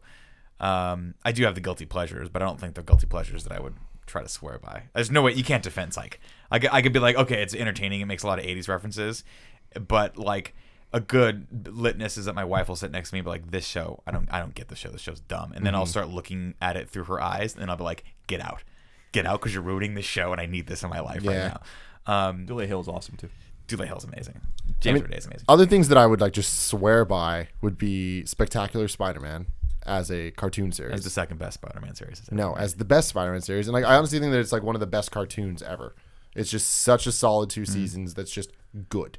And it's like you look at it and the art style's a little off-putting because it looks kind of like kiddie, but then you get into it and you're like, wow, this is the best kid adult show cartoon. I love it. It's so well written. It's so good. It's probably one of the best Spider-Man tales ever. And that's awesome. And then the other thing would be, and I feel like this is a perfect example for this topic, is my 2 favorite animes, which are Death Note and Code Geass, which I've talked about a million times. And it's like those are super popular within the anime community, but I feel like anime in general is a perfect example of this, where it's like a lot of people don't like it. It's not that popular of a thing overall. In the States, yeah. Yeah, I mean, in just, Japan, yeah, it's and it's probably just like, you know, different. the people that love it fucking love it. But like, if you don't love it, it's so hard to convince someone, hey, you should watch an anime. You That's know? true. They're Anime- instantly like, if they're not into it, they're just like, that's weird. It takes, yeah. I mean, that's the thing. Even for me, I used to love anime, but it took you what, a year to Years. get me to watch Death Note. Yeah. You're like, dude, just watch it, and I'm like, fine, I'll watch it. And finally, I was like, this is great. Have I watched a lot of anime since? Not really. Yeah. Just because there's not a lot of great anime out there. I feel, but I'm sure I'm wrong. I'm sure there's plenty of it out There's there. a lot of really good But ones. there's not that a ton of it like on Netflix. So and that's kind of where my attention is for the most part. But Death Note and Code Geass are 2 to me that I'm like, I swear by the fact that even if you don't like anime, if you watch If you give it 6 episodes, you will fucking love it. Like, and that's 2 hours total. Like, if you get into it, like, you will love it, and I swear by that. Greg? Anything I like. I feel like right, like Yeah, you do. You have. I Very love particular Superman. tastes. I can't understand why people. I mean, the problem is that I have. This is the same thing Tim's talking about with animes. Is I know why people don't like Superman. You know what I mean? And I can point you to 4 or 5 different Superman series that you need to read, but they're turned off because in this one movie he rewound time, and so for the rest of their fucking lives, Superman can rewind time, and he's a dumb hero. You know what I mean? It's like, all right, like I understand that argument. I'm not. That was a bad call for the Silver Age Superman character. Yeah, but are you getting away from the, like, this is what I'm wondering is if you're getting away from the question, because I was wondering with this Tim a little bit too with the Fast and the Furious example, where it's like I saw the first 3 Fast and Furious movies, I think, in the theater. Yeah. And I get why people don't like Fast and the Furious. Yeah. I get why people do like Fast and the Furious. Yeah. The core question is more like something that is so fundamentally good that you don't understand how people couldn't like. Well, that's what I'm talking about. Fast and 5, 6, and 7. Okay, so that's fair enough. Because I'm wondering, like, you're already saying, well, you understand why people don't like Superman. Yeah. So that kind of negates your whole thing. It's like the idea is like, can you understand why people couldn't possibly not like Superman? But you don't understand why people couldn't possibly like The Good Wife. Well, that's what I'm saying. There is, like, The Good Wife is so immaculate that, like, that is the example where it's You like, can't poke any holes in The Good Wife as a fan who's watched it. Like I just feel like anything I like, I can be like, I understand why somebody wouldn't like this, especially as reviewers. The number of games we've had to play and be like, I can totally understand how this isn't a game for you, but I think it's the 10. You can't poke holes in it, but I think that it's. I mean, that's a good point, but that's not really the point either. It's something that's, Superman's an interesting example if you really felt like, you didn't understand why people didn't like it. I guess what I'm saying, like, I just don't think anything's perfect. I don't think there's anything perfect. I think we should be able to. Yeah, I mean, for vet Superman, all the stuff. it's fairly simple. Like, they just haven't made a good Superman movie. Like, and the movies are the most mainstream sort of platform for that character, and so when people see Superman, they're like, oh, the movie sucks, so Superman suck. They're not reading the comic books. Yeah. Like 90% of people that know Superman have probably never picked up a Superman comic book in their life. I've maybe read 3. A lot of them are garbage too. Yeah, and that's the thing. Like, I've read. I don't know. You get like the sort of like, hey, download this free comic, and I downloaded one where he was fighting General Zod on the moon or something like that, and I was like, I don't know what the fuck's going on here. Yeah, look cool. That sounds like they dropped you into a place they probably shouldn't have dropped you into for free. No, definitely not. Just they're on the moon fighting Zod. That's he was literally like just fighting Zod, and like there's like no word bubbles because there's no oxygen. No, they were like they were on some sort of base, and he was like working for Zod. Okay, I don't know. Does that sound familiar? Superman was on a base working for Zod on the moon. I don't know if it was the moon, but it was definitely space. All right, well, stretching There's me a a rock. bit. Okay, I'll pull it there's up a on my rock. phone after Thank this. you. Please let me know that. Yeah. I feel like Invincible is a good one for you. But I can totally get why you don't like. I'm just saying. Like I guess it's just because I've had to vet so many of my choices so many times. When somebody comes to me, like, I know Colin doesn't like superheroes, so I would never recommend something. But even if you are a casual comic fan and like, oh, I would like to read Invincible, and it's like, you got to understand that it's a slow burn getting going, and it's making fun of a lot of superhero tropes, and then it turns this corner, and then they're gonna start introducing, and then there's gonna be possibly too many threads, too many things happening. I love the Walking Dead video game. I think the Walking Dead video game is amazing, right? But it doesn't run great, and you get the setup of how it's coming and going, and you understand what's gonna happen. The same with the comic. The comic's great. There's a lot of shit. There's a lot of down points to it. You know what I mean? I can understand why somebody would lose interest. Yeah. I can understand why Colin doesn't like it because they're not driving to the answer he wants. You know what I mean? Yeah, I just want to. I'm sorry to interrupt. I just want to say that I don't. I've said this before, but I don't dislike superheroes. I like Batman very much. Like, I really like Batman. I think I don't like Marvel at all because it's not what I'm looking for. Right. And DC seems like it has more of my sensibilities, but again, it's really with only this one. It's mostly just Batman. So I just want to say that, like, I don't want to come across as closed-minded. I'm quite open-minded with it. I just want someone that's like Batman. But like, you won't read Batman comics. No, certainly won't. Some of them are good. Open-minded. Well, because I don't like the comic I know. format. I'm just saying. comic But this format is the doesn't- problem. Is I don't think there's anything. The comic format just doesn't make sense. You to can me. say that as perfect and then show it to somebody and not be able to poke a hole. I'm surprised that you didn't say Weezer. Like, that to me is like they're like an almost infallible pop rock band. Like, Well, I mean, like Pinkerton alone. Blue Album and Pinkerton, the Green Album's awesome. Like, then they kept Make-Believe- making up to albums. Make Believe maybe. Like, I'm just saying, like, the Blue Album is a fucking great record. But like a 10. There are, like, Weezer's not, like, there are two things that I can think of off the top of my head that if I met someone that didn't like that, I would question. I'd be like, we got to unpack this.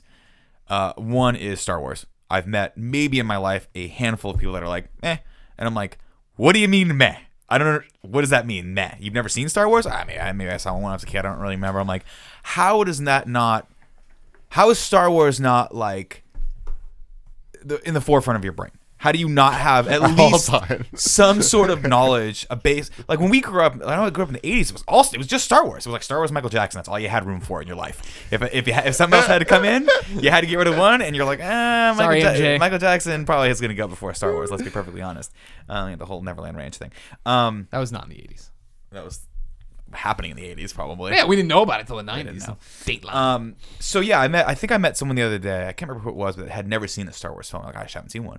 And I'm like, that is so weird to me that you could have grown up in the United States and be roughly my age and never seen a Star Wars film. Not so much weird if you're talking to a girl, because girls, you know, especially in the 80s, like they weren't turned on to that kind of thing. It wasn't really that your mother or father traditionally would be like, go see Star Wars, right? As if it isn't bad enough right now, gender identities back in the 80s. It's for sure. You're playing with a Barbie and you're playing with a Star Wars. And that's how it's this like is you get Luke Skywalker, you get Barbie, and if you guys, you know, cross it over, one of you has to go to camp. I brought a popple to a fucking playground once. Oh, that was the end of that popple. What's a popple? It was like a stuffed animal, and that was like right there, like the kids just tore it apart like it's like they're walls.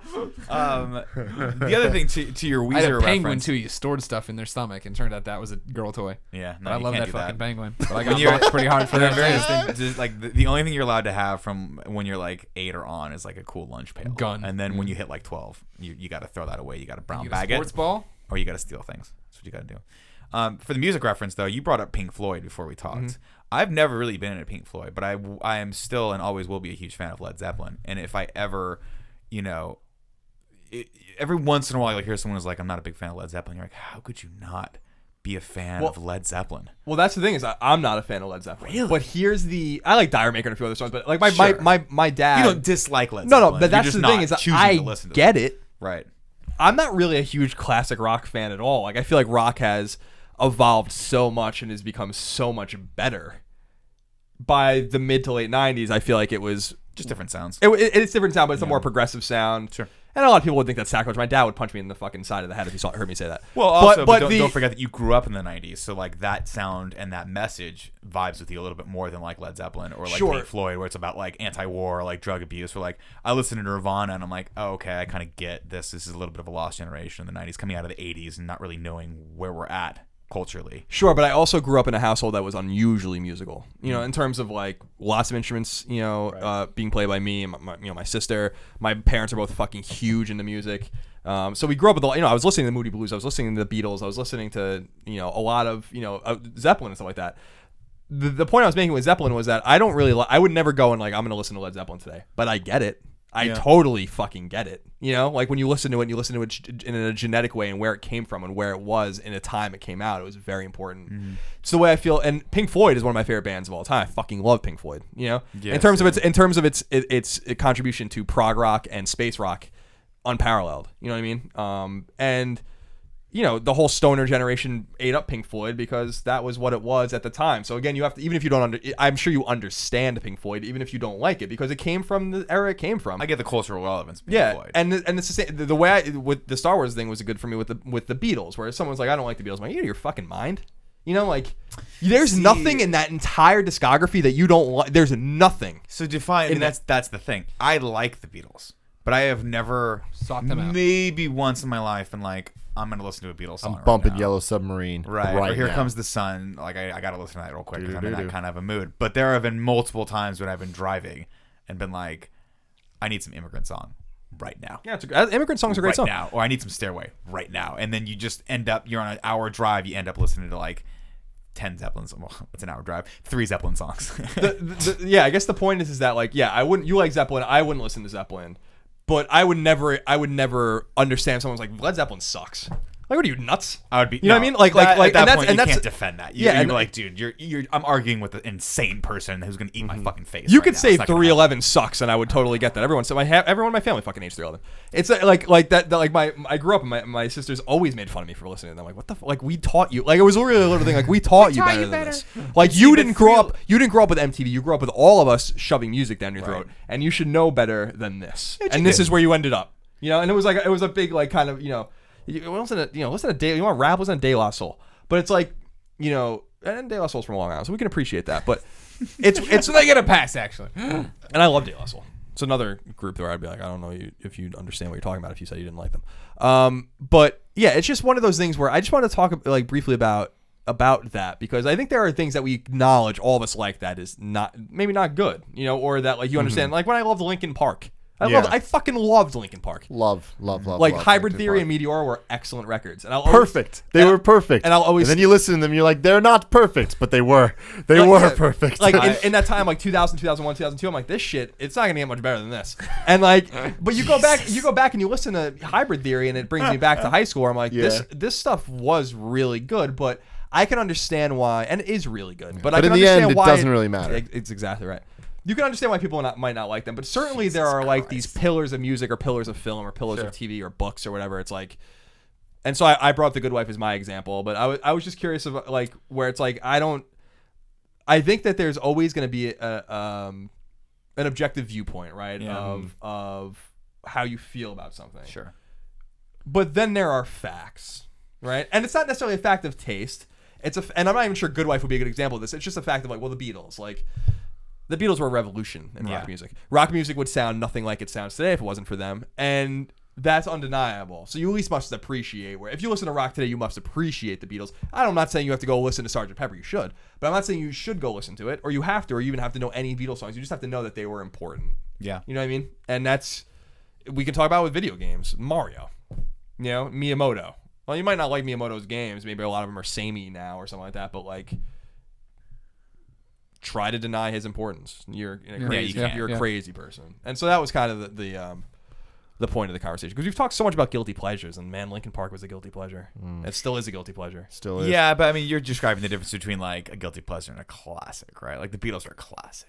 Zeppelin's a classic. Mario's classic. Like I would put those in the same area. I would put like the Godfather trilogy, right? Like you should probably like that movie. If you don't, you got to ask yourself, why don't I like? No one Godfather? needs to like Godfather 3. No, I'm sorry, you're right. Not even the first, not even the two. The first Godfather is a classic. If you watch that film, 2's good. 2's okay. It's really long. Yeah, it's long. It's good. It's good enough. All right. It's not the best. But 1 is a master of storytelling. Like I mean, that is just you watch it and you can't help but be taken by that world. Even if you watched it now, I would challenge you to go and sit down with it, watch that movie, and go and render any sort of criticism other than praise for it. But yeah, Linkin Park. I mean, I put Linkin Park and 311 in much the same vein as like Duran Duran or like the Depeche Mode. Where like, I was gonna say, no, I'm not talking shit about it, but you know what I mean. It's like not a lot of people would think Duran Duran, oh my god, revolutionary band, like, but people like them. But no one's gonna be like, no one's gonna fight to the death. That's not gonna be a hill worth dying on for Duran Duran, right? Like if you're like they're the best, I'm like I don't need to talk to you about Duran Duran. Boingo. Great, good for you. Boingo's another perfect example where it's like Dead Man's Party, great song. Oh, awesome. Not gonna go to my death defending them being one of the greatest bands ever, right? They don't need to necessarily. I can understand why someone would say they're not my thing. I'm like, I get it, it's not your thing. That sounds not your thing. But the Beatles, on the other hand, is like, if that's not your thing, it is your thing. You just don't know it's your thing. So before because I know Greg wants to wrap it up, probably get to the last topic, but I want to reach out to the people out there. I want you in the comments of this YouTube video, if you're not be listening to the audio, in which case you can't really partake in this, but just write it down in the napkin in your car. Yeah, and throw it out the window, and then it'll get to us. Don't throw it out the window. Don't litter. Throw it at a cop. Throw it at a cop. Oh, they love that. They love it when you throw it at them. You should. I want you to just list I want you to list a movie or a game, or maybe a movie, a game, and an album or a band or something, and your examples of the things that, like we were talking about, things that that are just good, like that you think are just good, and. You can, like Greg said, you can poke holes in anything. You can poke holes in The Last of Us if you want to, but it's a matter of like the things that they're just good, and you don't get why other people don't like them. Not your guilty pleasures, but things that should be, if we were to all vote as a society, they would be considered good. Right. Because I'm interested to see like what some other people out there of different age spectrums, both genders, all these kinds of things, different places in the world geographically, what your notion of that is. I definitely I want this clear, just for everybody, that a lot of the things I named do not fall into that. Yeah, I mean, I would say Fast and Furious is good. It's fun. Yeah, it's not a classic. It's not that. I was more 30 talking years about from now, people aren't going to be like, there's not going to be a cult of Fast and there Furious will be, people. But it's, we still be making. We're going to be leading that, Nick. But it would probably be because of the cars. It's going to be most of the things I named are just more things that I think are worth watching, that I just think are actually legitimately good. Right. And don't usually get that rap. Nick, can we take a break for 1 second? Sure. Thank you. Nick, Yes. it's time for your topic. Fantastic. But first, oh no, a word from a sponsor paying the yes. bills here. This is from Squarespace, and I tag this one with you, Nick. Okay. Because you built our site on Squarespace. I do love Squarespace. Kindoffunny.com was made on Squarespace. Ladies and gentlemen, you can go to Squarespace, squarespace.com, and enter the offer code kindoffunny at checkout to get 10% off. It's got a whole bunch of stuff. It's usually, this is getting you 10% off. It's $8 a month. You get a free domain if you buy Squarespace for a year. There's 24/7 support, but you made our site on it. I loved it. Yeah, I swear by Squarespace, especially if you're going to make something that is a portfolio site or something that you have to get up fast. Squarespace is has a great tool set for that. What I liked about it a lot, something we didn't talk about when we talked about this last week, we didn't talk about it here. The fact that when you made it automatically, you were very impressed. I remember the day you made kindoffunny.com because it looked the same on the Mac, on the PC, and on the phone. Yeah, that was cool. I mean, it's scalable, so Yeah. that's what I like about it, and it's very, very simple. I mean, you don't have to know anything about HTML coding. You can you're literally stupid. go in You don't there. know anything. I don't know anything about HTML coding. Yeah. I know that it exists. We've I heard know of that it. it's a thing. Yeah. I know that Colin knows a lot more than me about it. But I remember when we were starting the business and we needed a website up quickly, we bought kindoffunny.com. That was how we kind of knew we were going to name ourselves kindoffunny.com. And then we had to design a website, and we were thinking about paying someone to do stuff, and we had some help from some outside vendors. But finally, it came right down to we need this, and it needs to be done in 2 days. And I'm like, well, I've heard Squarespace is pretty simple. I'll give it a shot. And within a day, maybe even a couple hours, I was like, oh, I have my head wrapped around how this is going to go. I think I know. I mean, I taught myself anything I needed to know with that, with Squarespace, and we got the website up, and it looks pretty much exactly like it did then, does now. All right, great. Go to squarespace.com, sign up with the offer code kindoffunny at checkout to get 10% off. No credit card required with your trial. And let us know in the comments what domain you would want to get. I want to hear what Gross. That's websites you gross. want to make. Whatever you just did is gross. We're going to get a lot of gross responses in the comments. I don't want gross responses. He wants. What's your topic, Nicky? My topic is from Patreon. Oh, patreon.com/kindoffunny. Yes, Mr. Kenny Char asks, which of the Kind of Funny crew would last longest on a desert island? And how long do you think each of you would work together before turning on one another? And then in parentheses he said, or would you? So we're all together. His assumption is that we're all together, and then at some point we're gonna go Lord of the Flies on ourselves. Sure. And one of us is gonna have a conch, and the rest of us are gonna have to throw that, like, whoever the chubbiest one of us is, Okay. off a cliff. Didn't they kill him, or did they broke him with a rock? How'd they kill the kid? They said, sucks to your ass, Mar. Right. Oh my and they God, like they did. they're like, we're Lord of the Flies, and the adults came like, they were like, what the shit is going on? Yeah, Lord of the Flies was crazy. What's happening? On this island? Awesome though. Question: in this hypothetical situation, does it have to be only one person? Because my question is, like, if we're on a desert island, why would we go after each other at all? That's Yeah. what he's asking. He said, do you think we'd turn on ourselves? I don't and know. if we We did, wouldn't. who I would? don't. No. I think it would be very stressful, but we would naturally work into the same group that we have here. We'd figure out each other's strengths, Yeah. and then we would go for that. I feel like Hopefully this one is of like our a strengths would be finding metaphor water. for this business. Yeah. So it's like we've done so well so far. It is. So we'd survive at least 4 months. Probably. I think so. I mean, you have to think that on a desert island everything is heightened. So maybe 2 months. But hopefully by then we've gotten rescued.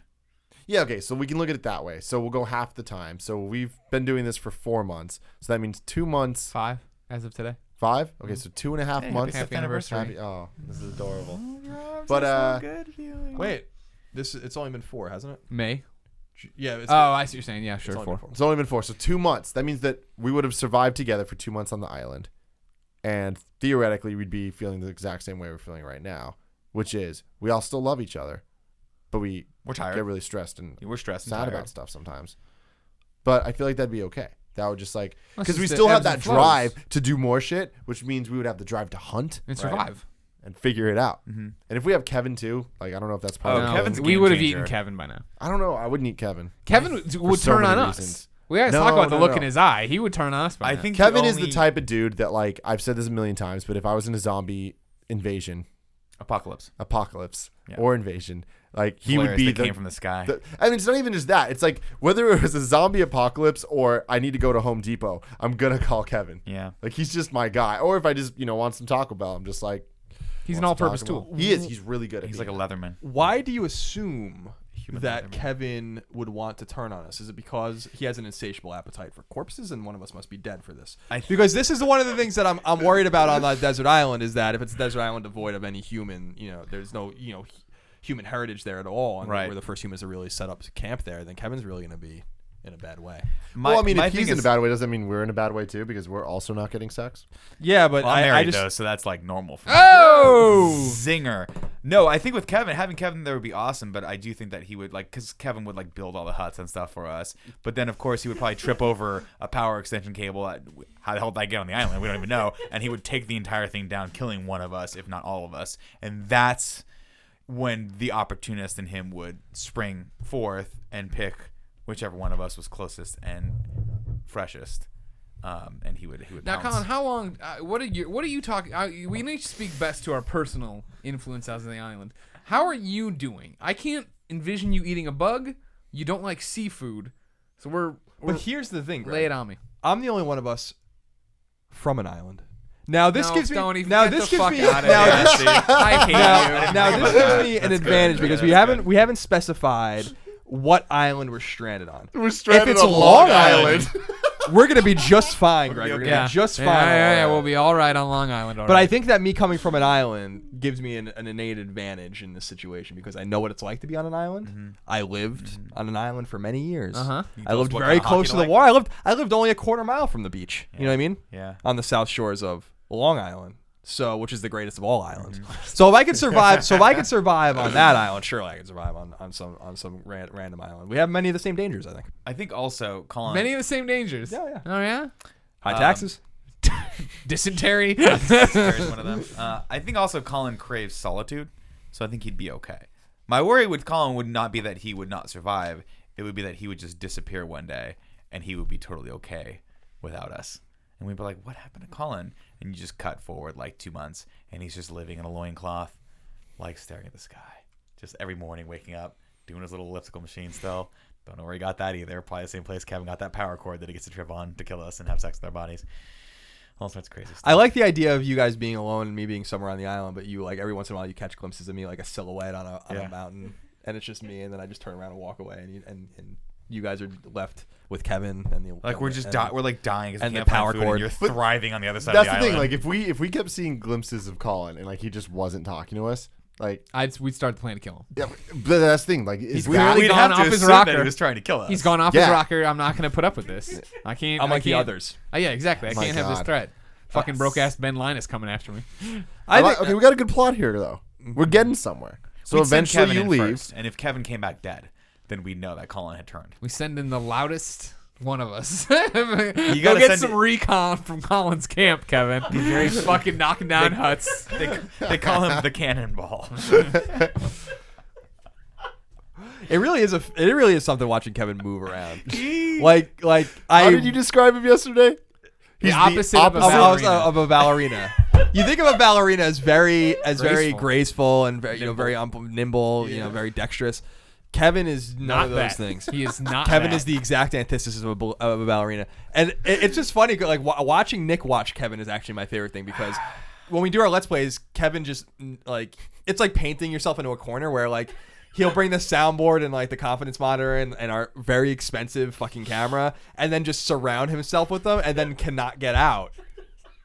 And then he squeezes past the tray table that we bought at Target for $10 that's holding the confidence monitor that's attached to the camera that if all of it goes down I'll just pull it right with it, squeezes past that, which takes him an extra 15 to 20 seconds, and I'm just like, Kevin, get ahead of that problem, just move the monitor over to... You're right, Nick. You're right. You're absolutely right. And he moves it over, and it just within 1 second, I just have this flash that he's going to trip over one of the cords and just tear all the room down into one little hole like the end of fucking Poltergeist. Just and with us with it. We're going to be in that hole together, sandwiched in there. Well, I told you that my vision of Kevin, because watching it, I can't believe he hasn't eaten shit yet, in some of the stumbles he's taken, but always has caught himself. So maybe we're not giving him enough credit with his dexterity. He does the thing where he does it, and he looks at you, he looks at me did Nick see me do that? And I'm like, yeah, motherfucker, I saw you do that. And we heard it. There's two things that I'm confident are going to happen at some point. I don't know if it's going to happen here or when we get in office. One is Kevin's breaking that camera. Yeah, it's gone. And that very expensive C100. Yeah. That's why we got insurance for it. Number two that's why we got the insurance. is that Kevin is going to have a Chris Farley, which we described yesterday as can only be described as a Chris Farley like fall, where he's going not into not into the ground, he's going through a wall. Yeah. He's gonna trip and stumble and fucking go right through a wall, or on the on the table, just collapse the table like an accordion. I know it's gonna happen. I know what's gonna That'd be happen. fine though. We all know it. That'd be fine. Yeah, He he'll won't be- bounce he won't right be back. dazed. It's just you're gonna have a Kevin-sized hole in your wall for the rest of existence. Oh my God. Looking like a silhouette of Kevin, like in the living room. Just yeah, like that's the way it will be. tried to catch himself, went right through the drywall, into the load-bearing stud, through the stud. He's fine. It's okay. Spitting out some of the insulation. It's a funny visual anyway. I think we'd be fine. I mean, we'd figure it out. We'd freak out for the first few minutes, and then we'd come together. Only a few minutes of freaking out. What are you gonna do? You can't freak out How forever. did we get gotta there? live our Where life are we? We were doing Kind of Funny live on a boat. on a cruise ship. In the Pacific or are we Yeah. in the Atlantic? We're hopefully in the Pacific where it's Okay. warmer. Yeah. But Okay, there's sharks, so aren't there? Or the Atlantic? not a I'm lot sure. of islands in the Atlantic, but there are some, and I don't think you want to be there. Unless you're in maybe the Caribbean. Maybe we'll just so this is not quite so desolate. Maybe we're on like some sort of island off the coast of like Hawaii, and we get found within a couple months. So all we have to do is like just stay the course for 2 months in Hawaii. We're okay. We're fine. I still feel We'll like be okay. I have just an inherent advantage from being from an island. You're You used know, to it's really being one of those surrounded things by that water. Yeah, That's I mean, the thing. the water doesn't scare me. The ocean doesn't scare me. The ocean doesn't scare Beach me either. sand doesn't scare me. You know, you can trust all the hamburgers there because they won't have mustard on them. You know, I feel like it's one of those things where Greg really is at a disadvantage because he's from the heartland of America, Glendale in Illinois. Yep, Yeah, so he's nailed it. scared of Fucking water, knocked just it in right general. out. Glendale in Illinois. Yeah. I don't know. He's probably gonna freak out the first time he sees water Yeah. because he's never seen the beach before. He doesn't Never have taken a photos. All shower. he's seen is Lake Superior, and he's Yeah, a tough guy. and it's like there's no waves, there's no salt, there's no fish. It's just a dead lake for all intents and purposes. Might as well not even be there. Yeah. Yeah, I don't know, man. It's a tough question, but I think we'd band together. I don't think we'd kill each other. That's a good point. We should just eradicate the Great Lakes. Why are they even there? Jet skiing. I mean, I can't figure it out myself. Truth be told, You can use over, the we St. skate on Lawrence them. River to get out of the Great Lakes though, and follow it all the way to the ocean, right? You can go from the 3 lakes around you down the river to Lake Ontario and Erie, and then follow it to like through Quebec, and then actually get to the ocean, right? 'Cause Sure. Didn't someone go in all? That's how the Great Lakes were discovered. They thought that was like a Northwest Passage to Asia. So there's a way out. I believe everything you're saying because I have no idea if it's true or false. You I'm guys gonna got to go brush with up on some of these things. Also, We were great at I need, memorizing the names of the lakes. That's what they taught you in school. What is Not only even history. What is it, only 5 of them? I mean, Yeah. I'm memorizing. Fucking look at the map of the United Superior? States, name the stupid fucking lakes, Michigan, then go through, Huron? get all the fucking states, get all the capitals. That was the test. It wasn't who the fuck Yeah. found this, how'd they find it. If it were a matter of hundreds of dollars, could you name 3 of the lakes? lakes. Yeah. The Great Lakes. The There's 5 Great Lakes. Erie, because there was a show. Look at the on smile Fox. he just had. There's a show on Fox called Erie, Indiana. Yeah, I it was a remember great that. show. We've already named But that had nothing to do with Lake Erie. No, but he that's remembered good. There it. was You an remembered episode it. with it. Doesn't matter how you remember it. But Lake Erie's in New York. I'm not putting you on the spot. I don't think I could. Doesn't matter as long as he knew Erie. I don't think I could. No idea. I Is don't there a think I did. Minnesota lake? No, the there's lake not. of There's Minnesota. 1,000 lakes. Salt in Lake. 10,000. Salt Lake. That's not a Great Lake. Damn it. That is a dried lake. Ah, A dried lake. Well, Minnesota is 10,000 lakes. There's in Minnesota. there's 10,000 Isn't that lakes. to say the land of 10,000 Yeah, lakes? it's on their license That's plate. stupid. Is It's that, like are they Palm counting Springs, puddles like the and land shit? of 10,000 Pretty golf much, courses. yeah. That's some bullshit. It There's is. a lot of glaciers I think we're tearing. I need to bring this up though. Here we That go. Kevin made a good point. He just texted me, and Kevin was not made to be on land, and he is the least graceful motherfucker in the entire world until you put him in water, and this is not a joke. I might have said this before. You guys, one day you will see this fucking piece of shit in the water, and it's upsetting. What does that even mean? This motherfucker, he just like he'll dive into a pool, hands by his side, and he just like He's like a it's the magic most carp. Dolphins. grateful little graceful dolphin I've ever seen. I'm like, this doesn't make any sense. He's so and like, beautiful. it's beautiful. It really is, and it's upsetting because it's disgusting at the same time. Now, we should preface. We give Kevin a lot of shit on the show. Kevin, Nah, we do we? really do appreciate all the work you do for Kind of Funny. You're a valuable member of the team, but you gotta quit with the corpses. You gotta stop that. Why, Nick? Just let it go. It's unhealthy. You're gonna get. I you're like gonna that get we some had sort of weird bacteria. in the we tip of your hadn't done the penis. corpse talk in a long time, and then Colin opened the box, and then it was just an explosion of corpse talk. Well, it's because I read all our social media, and I know how many people are engaged with this particular subplot of Kind of Funny. So It's so funny. Colin yesterday was like, it wasn't my fault they're talking about this.